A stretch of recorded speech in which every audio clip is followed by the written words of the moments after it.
Kau bisa patahkan kakiku, tapi tidak mimpi-mimpiku. kau bisa lumpuhkan tanganku, Tapi tidak mimpi-mimpiku. kau bisa merebut senyumku, Tapi sungguh tak akan lama.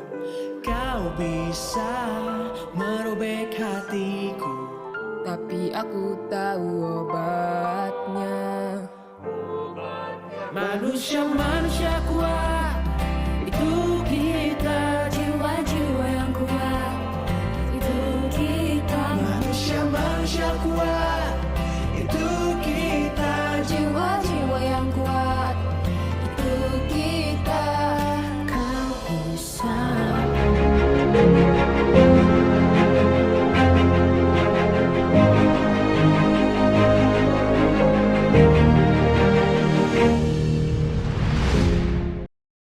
Kemarin ada yang bertanya tentang PTS genap ya, apa saja yang bisa dibahas nggak kunci jawabannya atau apanya gitu kan, ada yang bertanya seperti itu.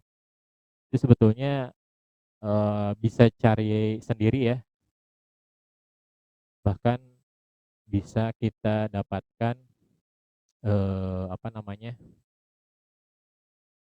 materi-materinya di literasi digital gitu.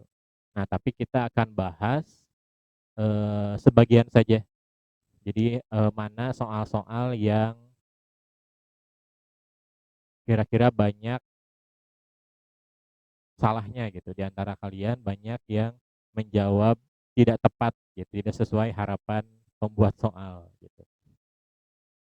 Nah, sebelumnya kita lihat dulu presentasi selama satu semester genap ini ya, dari mulai awal semester genap sampai pertengahan semester kemarin. Itu kalau di total itu sekitar 91% kelas 11 MIPA semuanya aktif dengan tanda kutip mereka mengumpulkan tugas, mengerjakan LKS dan lain-lain gitu. Nah, ada 9%-nya yang masih belum mungkin lupa atau terlupakan atau karena kebanyakan tugas yang lain jadi terlewatkan gitu. Jadi silahkan yang merasa termasuk 9% ini untuk terus belajar lebih giat lagi. Nah, ini udah dibagikan ya di Classroom. Nah, hati-hati nih teman-teman kalian yang ada di zona degradasi. Nah, ini klasemen sementara. Jadi ada zona degradasi di bawah ini. Nah, ini biasanya yang tidak jarang mengumpulkan tugas atau mungkin lupa mengupload tugasnya gitu. Terus ada juga yang sama sekali nggak ada kabar gitu kan. Nah, itu dicoba teman-temannya yang merasa temannya satu kelas silahkan saling membantu gitu. Karena yang di daerah zona degradasi ini itu khawatirnya ini kan semester genap biasanya itu pada masuk ke rapat pleno atau kenaikan kelas. Jadi nanti akan dideliberasi oleh dewan guru apakah layak untuk naik kelas atau enggak. Mudah-mudahan semuanya naik ya karena kita ingin terus bersama-sama. Jangan sampai ada yang didegradasi ke sekolah lain gitu. Nah, jadi silahkan yang zona abu-abu ini yang bawah gitu ya, untuk lebih giat lagi, dicek lagi tugas-tugas yang mungkin sudah dikerjakan tapi malas ngumpulin karena ribet nggak punya kuota dan lain-lain. Itu bisa dibantu sama teman-temannya, bisa minta bantuan atau bisa menyodorkan bantuannya kepada temannya sendiri untuk sama-sama supaya kita bisa eh, belajar lagi di kelas 12 bareng-bareng gitu. Jangan sampai nanti penyesalannya di akhir-akhir bulan Juni pada sibuk ngerjain tugas, nuntasin tugas-tugas masa lalu gitu kan. Mungkin masa lalu di masa depan kan agak lumayan ribet gitu. Nah, kita coba review dulu PTS yang kemarin yang ternyata biasanya kalau PTS tuh bagus-bagus ya, ternyata kemarin lumayan bisa dibilang oke lah gitu ya, tapi tidak sesuai harapan. Nah, ini contohnya. Dari soal tersebut ada contoh soal yang kayaknya gampang gitu. Karena ini ada di sudut pandang si jadi soalnya itu memang mengecoh gitu. Kan ditulisnya adalah ubi bakar Cilembu biasanya, ini ada kata biasanya dimasak dengan menggunakan teknik apa? Bisa roasting, bisa baking, bisa grilling.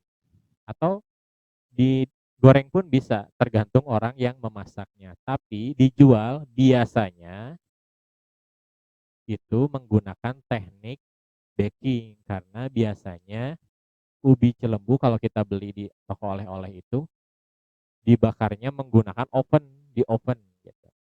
Kalau zaman dulu mungkin di roasting, di grilling, dibakar di abu gitu ya, pakai kayu bakar dan lain-lain. Kalau zaman sekarang itu biasanya menggunakan oven yaitu teknik baking gitu.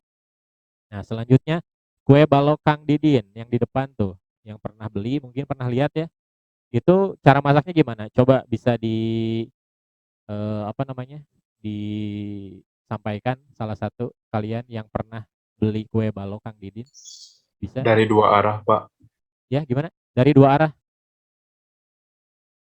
Iya, atas. Jadi di bawahnya apa? Pakai pakai arang ya. iya pakai arang. Bukan adonannya, baru ditutup tuh di atasnya juga ada arangnya juga, ada panas juga. Nah, itu berarti teknik baking karena baking itu dari segala arah atau minimal dua arah atas dan bawah. Itu sudah masuk kategori baking walaupun tidak menggunakan oven gitu. Oven juga bisa disebut kalau kita menggunakan masak menggunakan oven listrik gitu ya. Nah, itu bisa juga disebut sebagai roasting kalau si settingan ovennya itu dibakar dari bawah, cuman dari bawah aja kan suka ada tuh api bawah misalkan. Nah, itu teknik roasting sebetulnya walaupun menggunakan oven gitu. Selanjutnya, nih ada banyak yang jawab benarnya sedikit cuman 11 orang dan ini memang tidak dijelaskan kemarin ya. Ini hanya bisa dicari kalau kita sering-sering baca tuh di internet banyak atau di buku paket juga kalau nggak salah ada. Cuman masalahnya kita harus tahu kasusnya seperti apa. Bisa jadi semuanya ini benar. Nanti kita baca dulu soalnya. Sebuah restoran makanan cepat saji, fast food, biasanya itu kan ada di mall-mall gitu ya. Kan kalau kita fast food di mall tuh biasanya pakai apa namanya kertas, paper bag, terus apa namanya pokoknya go green banget gitu ya, pakai kertas lah istilahnya. Nah, ketika mengikuti bazar di Gresa 25, nah ada Gresa nih di SMA Angkasa, entah virtual atau apa gitu ya. Nah, dalam menu makanannya terlihat desain penyajiannya menggunakan piring dan gelas yang khas. Tetapi kenyataannya pakai dus box dan gelasnya itu plastik. Beda dengan yang di mall. Di mall kan pakai gelas yang dari kertas tuh. Ketika dia jualannya di bazar, dia pakai plastik gitu. Nah, kira-kira si fast food restoran ini mendesain produknya itu mempertimbangkan apa? Pasti mempertimbangkan di mana dia berada atau pasar dalam jadi pasar itu dia memasarkannya di mana. Kalau dia masarinnya itu di tempat yang di mall yang benar-benar bersih atau apa, berarti dia makanannya terbuka, tidak ditutup pakai yang kalau kita beli minuman kan gitu ya, gitu ya. Kalau di mall mungkin enggak, dia dibuka aja begitu aja, tinggal pakai minum langsung gitu. Tapi karena ini di luar, di bazar, di pinggir lapangan apa di pinggir bandara gitu kan supaya lebih bagus, lebih aman pakai plastik gitu. Nah, itu mementingkan unsur pasar. Nah, ada lagi unsur estetika. Kalau unsur estetika itu mementingkan keindahan.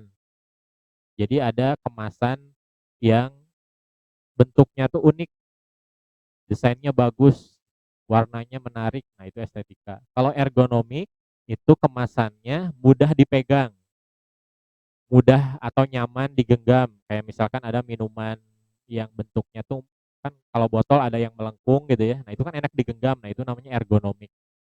Nah, kalau fungsional, fungsional itu si bungkus makanannya Misalkan ini makanan ada bungkusan. Nah, bungkusnya itu bisa dipergunakan. Bisa sebagai menambah cita rasa makanan. Jadi kalau pakai bungkus ini, makanannya akan lebih enak. Nah, itu fungsional. Biasanya kalau ada kita makanan yang menggunakan kemasan daun pisang. Nah, itu fungsional karena lebih mementingkan kualitas makanan itu akan berbeda kalau menggunakan kemasan dari daun pisang misalkan atau daun jati atau daun-daunan yang lain. Nah, kalau unsur material berarti unsur bahannya. Kayak misalkan biasanya piring itu menggunakan keramik ya, piring plastik keramik. Nah, sekarang itu ada kalau di restoran menggunakan piring rotan. Jadi pakai kertas nasi terus kita makan gitu. Jadi nggak perlu dicuci kan. Nah, itu unsur material supaya lebih memudahkan dalam sirkulasi operasional bisnis usaha kulinernya gitu. Itu untuk pertanyaan berikut. Ada yang ditanyakan dulu sampai saat ini mengenai unsur-unsur pengemasan ini? Ada? Kalau tidak ada atau nanti langsung bertanya aja ya, nggak apa-apa. Nah, selanjutnya di masa pandemi ini banyak kemasan produk yang memperhatikan protokol kesehatan. Nah, dulu galon itu kan ditukar ya kalau kita beli air mineral galon. Kalau beli itu ditukar galonnya. Nah, sekarang tuh ada air mineral yang galonnya itu sekali pakai gitu. Nah, kira-kira itu termasuk fungsi, nah itu kan memang fungsi informasi katanya. Ada memiliki fungsi informasi di sana. Nah, alasannya apa? Kenapa mereka menggunakan kalau kata iklannya kan supaya tidak ditukar, jadi langsung buang. Karena kan bahaya, takutnya galonnya mengandung virus dan lain-lain. Jadi setidaknya kalau dia langsung buang itu lebih aman katanya. Itu menurut promosinya air mineral itu tersebut. Nah, apakah alasannya mendukung kebijakan pemerintah? Belum tentu.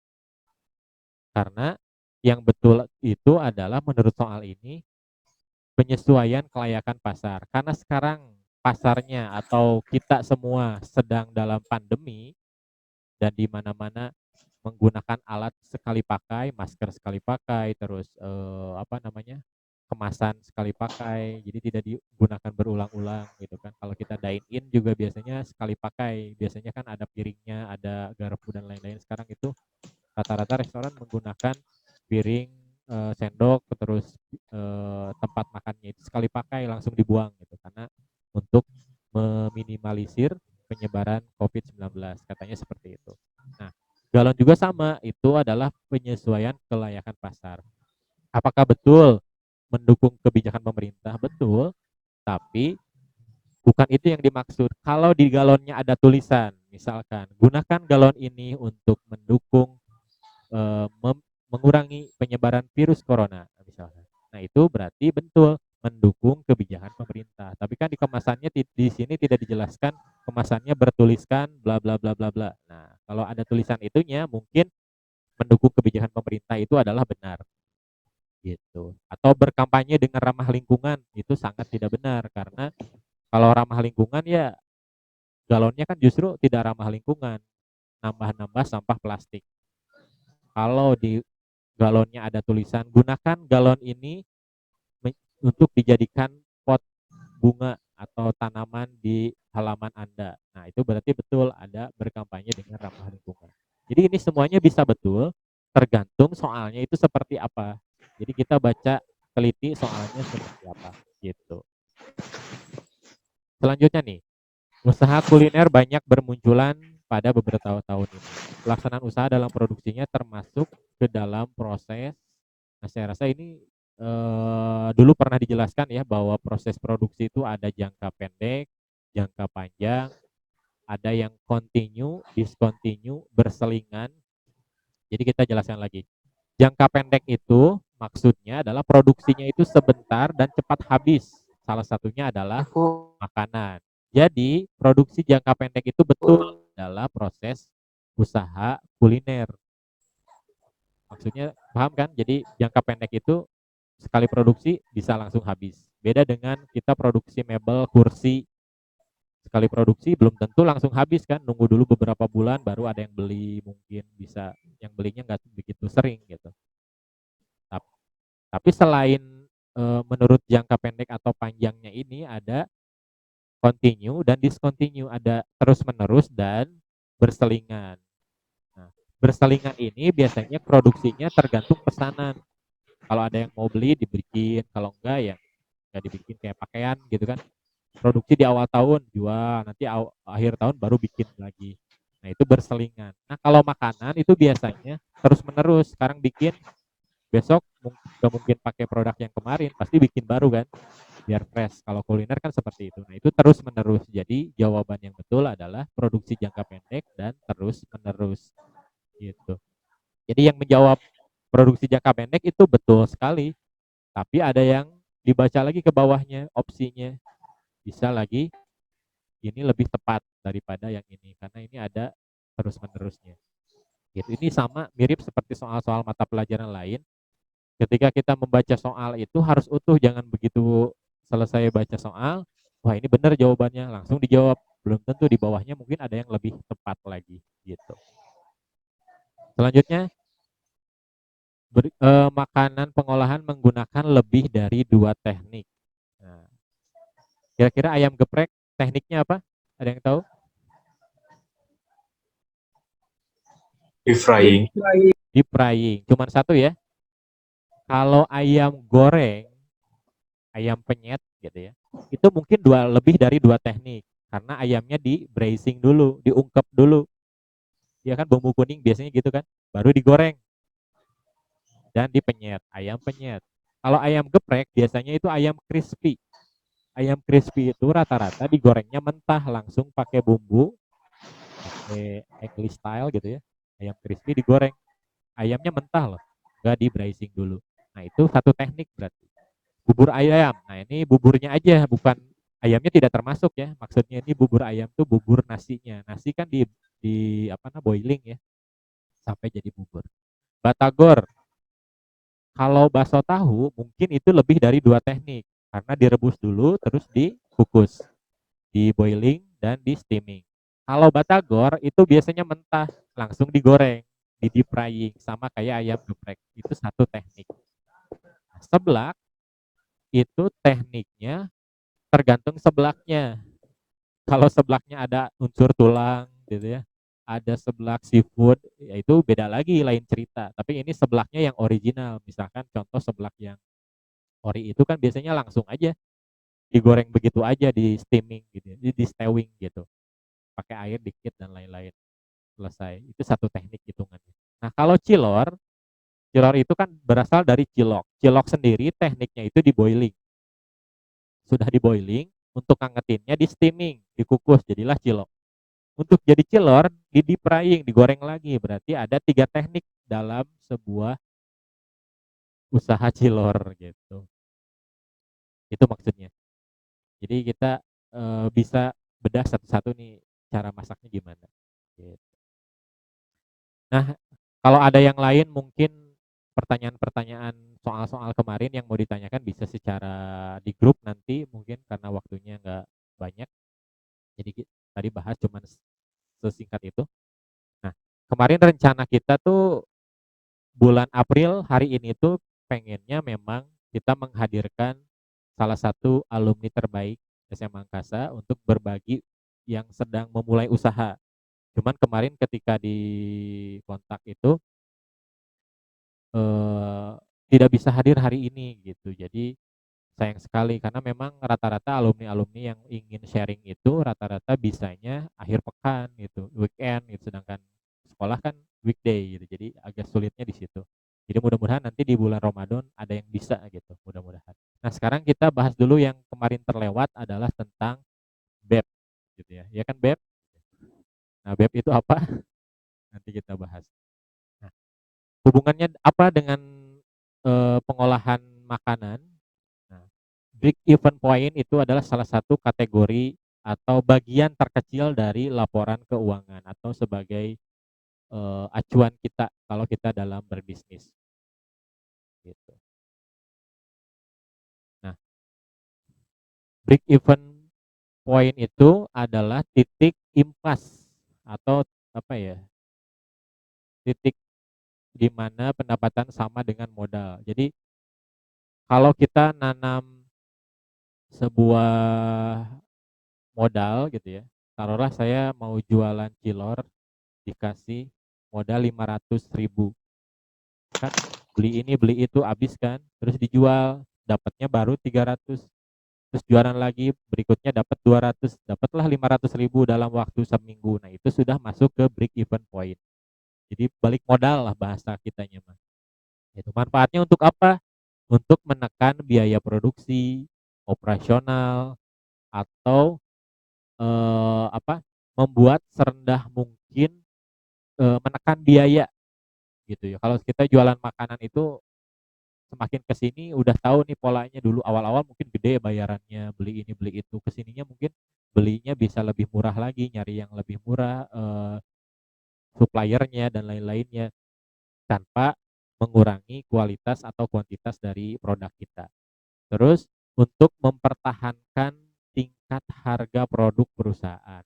Nah, supaya harganya itu stabil alias tidak naiknya tidak terlalu jauh gitu kan.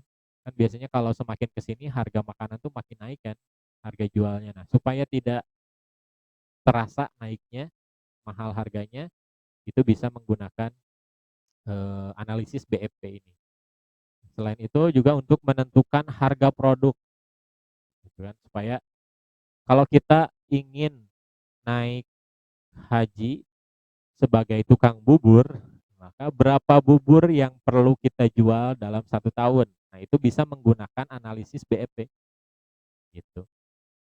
Misalkan rencananya saya dalam 1 tahun depan ini saya pengen daftar haji, tapi saya jualan bubur gitu. Berarti bubur itu satu mangkoknya misalkan 10.000. Nah, sedangkan ibadah haji itu minimal 30 juta daftarnya misalkan. Untuk dapat 30 juta dalam setahun, berarti saya harus menjual berapa mangkuk bubur yang harganya 10.000 gitu. Wah, kayaknya nggak cukup deh. Ya udah naikin aja harganya 25.000 per mangkuk misalkan. Untuk mendapatkan target setahun dapat 30 juta misalkan seperti itu. Ini fungsi dari analisis BEP.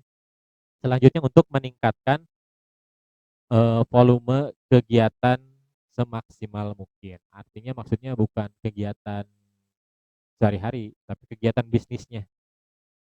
Misalkan biasanya jualan sehari itu 100 mangkok, besoknya tuh harus meningkat jadi 200 mangkok. Nah, itu bisa dilihat dari break even point.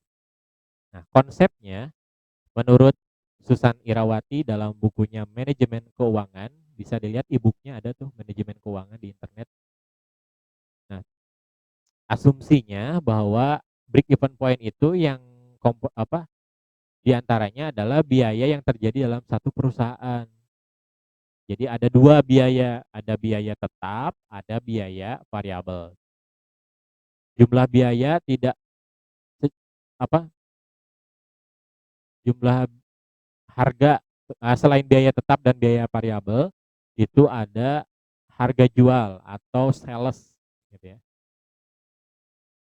Jumlah produk, terus ada juga perimbangan hasil penjualan. Jadi konsepnya itu berdasarkan dari ke-6 poin ini. Bisa dibaca ya, kelihatan kan ya? Jelas nggak? Atau terlalu kecil? Cukup ya? Bisa, atau nanti saya bagikan PDF-nya gitu. Nah, komponennya apa saja? Berdasarkan konsep ini, komponennya ada banyak. Salah satunya ada fixed cost, itu biaya tetap, terus ada variable cost, biaya variabel, ada pendapatan, revenue, ada profit gitu ya. Nah, bedanya apa? Penghasilan revenue dengan profit tuh bedanya apa? Kalau revenue itu bisa dibilang omset kalau bahasa yang awamnya, yang populernya revenue itu omset. Kalau profit, omset setelah dikurangi biaya tetap, biaya variabel. Nah, apa biaya tetap? Biaya tetap itu biaya yang dikeluarkan selama proses produksi yang tidak berubah. Jadi harganya tuh konsisten. Misalkan saya jualan bubur di Abdurrahman Saleh, saya sewa ruko di sana. Nah, harga sewa ruko itu adalah biaya tetap atau fixed cost karena per bulannya tetap kan. Per bulan misalkan 2 juta saya sewa ruko. Itu fixed cost. Kalau variable cost itu variabel biaya yang dikeluarkan berbeda-beda harganya atau tidak tetap. Ya iya kan namanya juga variabel tidak tetap. Maksudnya tidak tetap ini contohnya misalkan saya jualan bubur berarti kan beli ayam, beli beras, sedangkan harga ayam beras itu setiap belanja tuh belum tentu harganya tetap segitu, pasti berubah-ubah tergantung kita beli di mana dan kapan belinya gitu. Biasanya biaya operasional itu biaya variabel karena berubah-ubah dan belinya pun gak setiap hari. Kalau fixed cost kan udah tetap sebulan sekali saya harus keluar biaya 2 juta sewa tempat. Tapi kalau variable cost belum tentu selama sebulan saya tuh beli terus beras. Siapa tahu beras bulan kemarin masih ada gitu.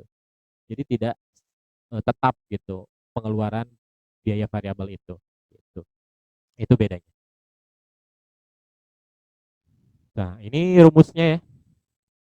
Ada rumus break even point. Rumusnya adalah jadi rumus break even point itu banyak. Kalau kalian baca bahkan di buku paket di LKS pun beda-beda. Gak masalah, yang penting konsepnya tadi. Konsepnya ini nih dibaca. Dan kita maunya untuk apa gitu. Kalau kita ingin menentukan rumus BEP berdasarkan penghasilan atau rupiah atau uang gitu ya. Rumusnya adalah fixed cost dibagi 1 min variable cost garis miring sales gitu ya. Nah, ini kalau di buku nih biasanya ada yang kayak gini nih. Nah, yang sebelah kanan ini. Kalau kita ingin menentukan unit, berarti biaya tetap dikurangi kontribusi persatuan. Kontribusi persatuan itu adalah harga jual dikurangi variable cost gitu atau biaya variabel. Misalkan harga jualnya cilor itu saya satu porsinya 10.000, sedangkan biaya untuk ngegorengnya itu 500, berarti harga kontribusi persatuannya adalah 500 apa? Ya, sekitar segitu gitu. Jadi ada pengurangan di sana. Nah, ini contoh kasusnya. Misalkan produksi dan penjualan itu menjual 100 unit. Entah itu barangnya apa, ya itu contoh aja. Biaya variabel misalkan beli beli gas, beli minyak, beli apa-apa, harganya 40 jutaan. Sewa ruko, sewa gaji pegawai, terus bayar pajak dan lain-lain. Ini biaya tetapnya 24 juta. Nah, saya jualannya ternyata satunya adalah 1.000-an. Kebetulan jualan cilor mungkin gitu ya. Ini contoh aja. Nah, tinggal masukin aja biaya tetapnya berapa. Biaya variabelnya berapa. Saya yakin anak MIPA ini kan suka fisika gitu ya. Jadi pasti wah gampang banget kalau mengenai rumus kayak gini mah. Apalagi yang bisa senang matematika juga, gampang jumlahnya mah. Gak ada apa-apanya ini mah gitu ya. Tinggal masukin aja. Yang penting kita tahu biaya variabel itu apa aja, biaya tetap itu apa saja. Tinggal kita masukin rumus-rumusnya. Nah, kalau kita ingin BEP per unit ya tinggal masukin juga rumus-rumusnya. Gitu. Apa bedanya kalau yang rupiah dan unit? Kalau unit itu misalkan saya kan modal itu kalau kita total nih biaya variabel, biaya tetap berarti modal itu saya habis 64 juta untuk membuat sebuah toko cilor misal. Ya. Nah, 64 juta ini kalau kita ingin balik modal sebanyak 64 juta ini, maka saya harus menjual 40.000 unit. Gitu. Kalau ininya dihapus ya. Ininya dihapus misalkan. Cuman ini aja kan. Karena kan kalau ingin tahu berapa unit yang harus kita jual kan berarti harga kita produksinya belum tahu nih. Gitu. Nah, kalau kita berdasarkan BEP-nya rupiah, produksinya misalkan 100.000 unit, maka break even point-nya adalah 40 juta. Maka kalau kita uangnya sudah dapat 40 juta, berarti itu tandanya sudah balik modal gitu maksudnya. Jadi ingin tahu kapan nih saya bisa balik modal, ya hitung aja pengeluaran berapa, terus apa, jualannya berapa pieces gitu.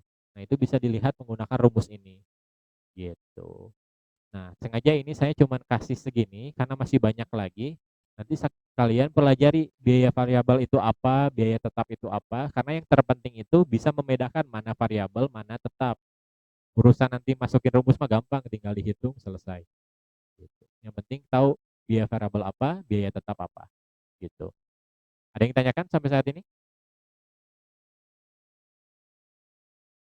Nah, selanjutnya yang paling penting sebetulnya bukan BEP, tapi adalah laporan keuangan. Laporan keuangan itu tujuannya menurut Ikatan Akuntan Indonesia, pertama adalah sebagai pengambilan keputusan. Terus yang kedua sebagai pengaruh keuangan. Dan yang ketiga sebagai pertanggungjawaban atau yang sering kita sebut LPJ gitu ya. Nah, kalau pengambilan keputusan apa? Misalkan saya udah punya laporan keuangan bahwa bulan ini atau tahun ini ternyata kita profitnya banyak, berarti saya akan nambah usaha baru. Nah, itu kan pengambilan keputusan contohnya. Kalau pengaruh keuangan itu bisa dijadikan sebagai alat untuk eh, bercermin atau sebagai masa lalu gitu. Kan dulu tuh selama 1 tahun ternyata jualan ini tuh lakunya cuma segini. Wah, berarti tahun ini untuk produksi ini harus dikurangi nih. Nah, itu kan pengaruh keuangan masa lalu gitu. Itu maksudnya. Kalau pertanggungjawaban itu udah jelas sebagai laporan untuk kita bertanggung jawab sebagai perusahaan sendiri. Karena kan kalau perusahaannya besar kan pasti ada investor tuh. Nah, itu yang harus dipertanggungjawabkan, dilaporkan kepada investor-investor kita gitu. Kalau kita usahanya kecil ya kita pertanggungjawabkan kepada diri kita sendiri. Uang kita betul nggak dipakai untuk bisnis, habis untuk apa, labanya kemana. Nah, ini sebagai pertanggungjawaban gitu. Nah, tapi kalau ngomongin tentang laporan keuangan itu terlalu jauh. Kalau kita yang belajar lintas minat ekonomi mungkin paham. Saya yakin pasti bisa. Apalagi yang berniat untuk nanti kuliah lintas jurusan menjadi bisnis, manajemen, akuntansi. Itu pasti akan dipelajari yang namanya laporan keuangan. Nah, yang paling penting kalau kita usahanya baru mulai, catat aja keuangannya. Jadi bahasanya disederhanakan menjadi catatan keuangan. Yang pertama adalah catatan laba rugi, yang kedua adalah arus kas, dan yang ketiga adalah neraca. Laba rugi itu adalah laporan yang isinya tentang kita untungnya berapa, ruginya berapa, saldonya berapa, dan lain-lain. Arus kas adalah cash flow. Uang kita ada di mana posisinya, kemana aja, dipakai untuk apa aja, rinciannya gitu. Kalau neraca itu adalah keseimbangan dari keuangan kita. Nah, nanti saya kasih ya. Kalau neraca seperti itu. Ini contohnya, laporan laba rugi, ini contoh apa namanya? Tabelnya gitu ya. Ini usaha bengkel. Ini contoh aja. Isinya adalah pendapatan, terus biaya variabelnya dan laba kotor. Nah, laba kotor itu kan pendapatannya berapa dikurangi biaya variabel. Dapatlah segini gitu. Nah, sedangkan laba bersih dikurangi biaya-biaya yang kita keluarkan. Misalkan sewa tempat, terus gaji, listrik, dan lain-lain gitu ya.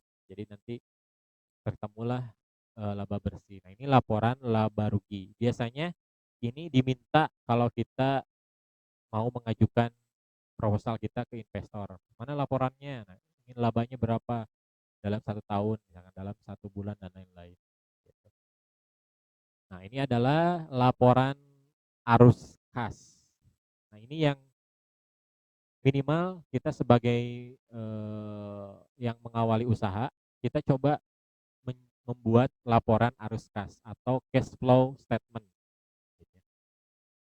Nah, cash flow statement ini ada 3 macam. Ada operating cash flow, ada investing cash flow, ada financing cash flow. Apa bedanya? Bedanya kalau operating cash flow ini biaya yang didapatkan atau dikeluarkan untuk keperluan operasional. Misalkan beli barang, jual barang gitu kan. Terus dan lain-lain. Nah, kalau investing misalkan beli kulkas, beli kompor, masukkan ke dalam investing. Aset, kalau investing itu aset, alat-alat masak misalkan. Kalau financing ini adalah modal.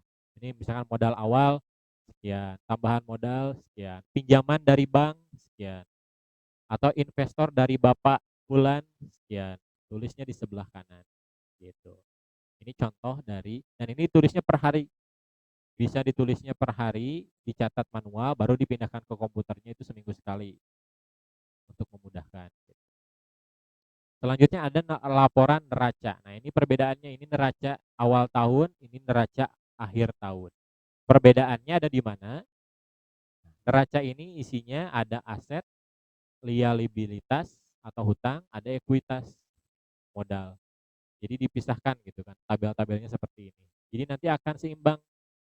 Kalau tidak balance atau tidak seimbang, berarti ada yang salah dengan proses bisnis kita. Itu ada yang tidak tercatat. Karena semua aset harus disimpan, harta juga suka harus dibuatkan, terus nanti hutangnya juga harus disampaikan. Nah, begitu berjalan 1 tahun, dapatlah untung 500 juta. 500 juta itu 300 jutanya beli bahan, persediaan barang gitu ya. 300 ditambah 500 jadilah 800 juta. Gitu.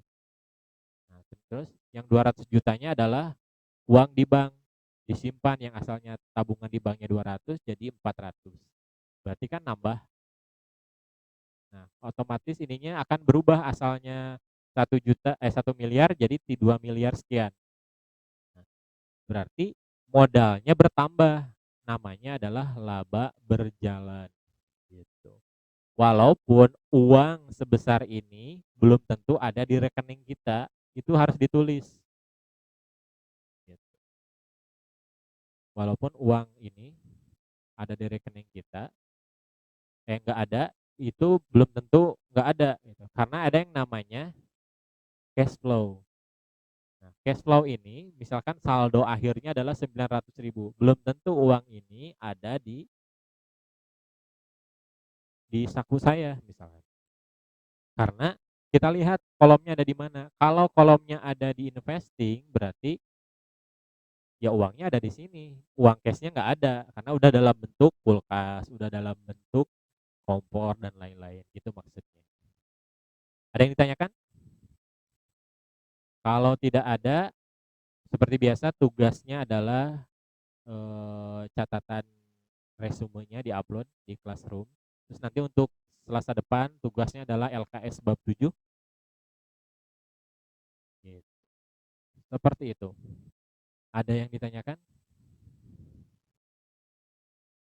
Kalau tidak ada, saya akan coba praktekkan gitu ya. Nah, ini contoh dari tabel. Nanti saya share juga tabelnya. Ini cocok banget buat kita yang baru memulai usaha. Minimal ini aja buat catatan kita sendiri. Misalkan saya tulis saya jualan, kira-kira mau jualan apa nih kita? Jualan apa? Bulan April ini. Ini contoh cash flow-nya ada di sini. Kalau kalian bingung ada di sini. Nanti saya share.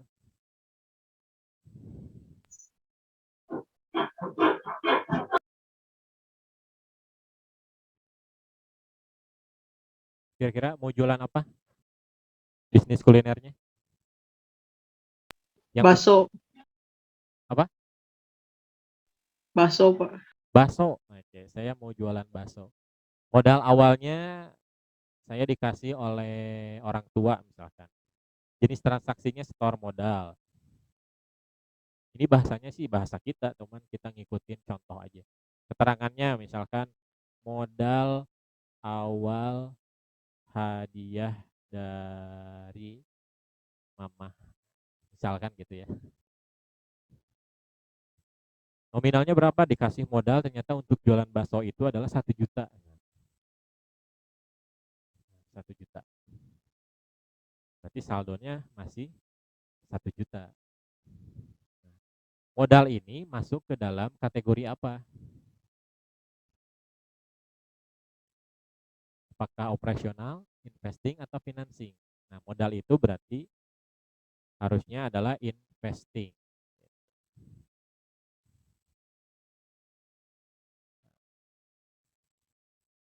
Nah, ini kan, tuh ini contohnya store modal itu adalah financing. Nah, ini nominal uang pertama kita.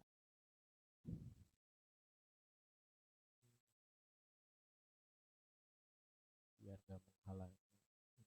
Nah, terus ketika udah dapat 1 juta,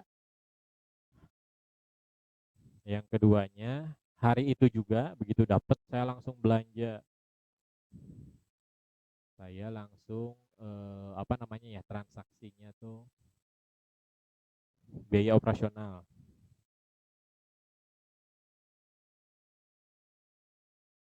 Biaya operasionalnya misalkan beli daging 5 kilo. 5 kilo berapa harganya? Anggaplah sekilo 100.000 ya. Jadi 500.000.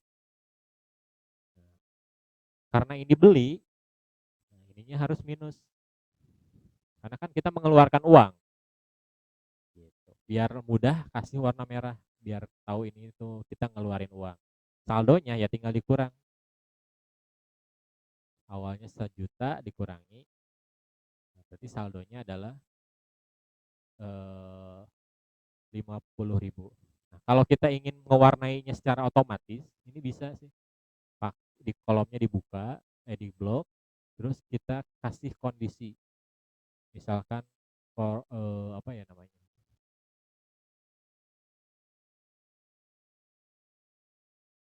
Jadi nanti warnanya merah gitu. Nah, jadi kalau apa? Nah, ini contoh. Terus setelah beli berarti kan yang berikutnya ternyata lupa tanggalnya mah biasa. Harus beli aset kan? Pembelian aset. Beli apa? Beli kompor. Beli gerobak gitu kan.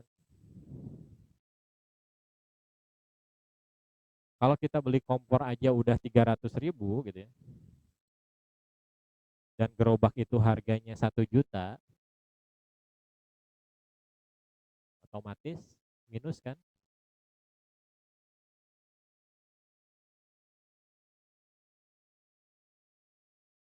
Minus kan? Kurang uangnya gitu. Berarti nggak bisa nih, nggak mungkin kita secara real dapat eh, jualan bakso dengan modal 10 juta. 1 juta. Gitu. Berarti kita jangan dulu beli ini gitu. Oh tadi operatingnya berarti di sini ya. Ini kopikan di sini karena operasional, biaya operasional. Nah, kalau beli aset berarti kita masukkan di sini investing. Gitu. Jadi tinggal dipindahkan ke sini. Ini mah hanya untuk menandakan nanti ketika ininya minus, kita lihat wah ada 300.000 di sini, uang saya adalah dalam bentuk kompor gitu. Nah, kalau seperti ini berarti kita perlu modal, store modal. Kita perlu modal awal. Modal lagi berarti misalkan pinjam dari bank. Berapa? Pinjamnya jangan tanggung-tanggung, berarti 5 juta. Nah, kalau pinjaman ini masukannya karena uangnya masuk ke kita, itu bukan minus ya, tapi plus. Gitu. Karena kan uangnya buat kita.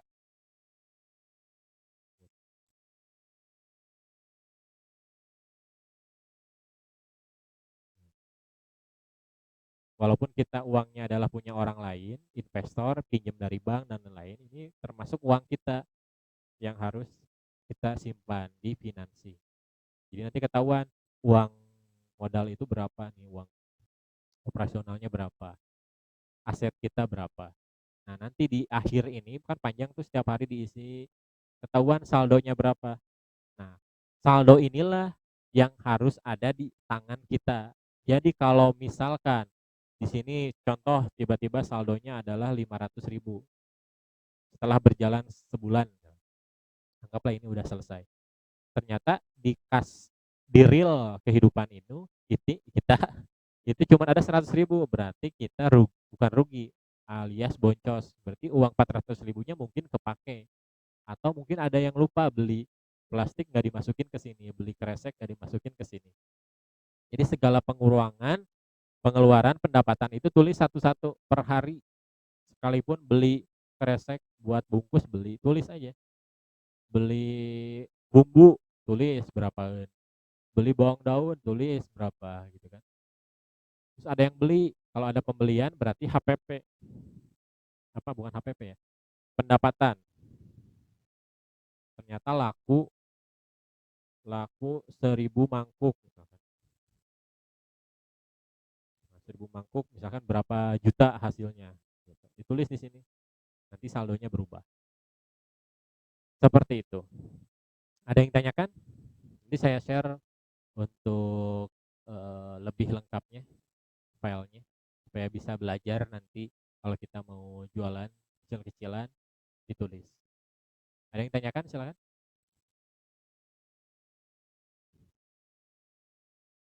Cukup? Ada yang tanyakan?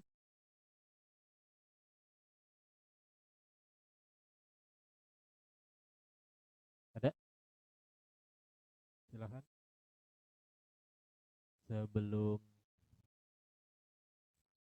Kalau tidak ada, saya mohon maaf lahir batin kalau selama pembelajaran tatap muka daring ini ada salah, ada ucapan yang menyindir, ada ucapan yang gak enak di hati.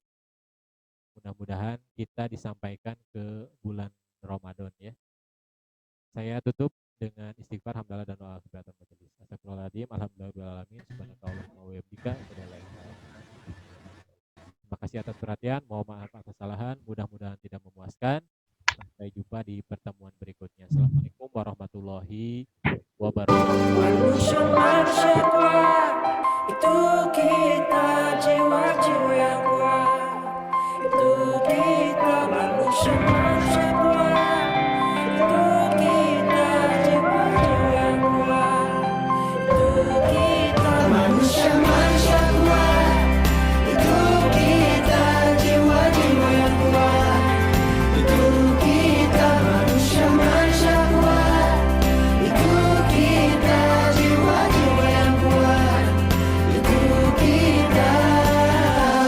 Bisa patahkan kakiku, patah tanganku, rebut senyumku, hitamkan putihnya hatiku, tapi tidak mimpi.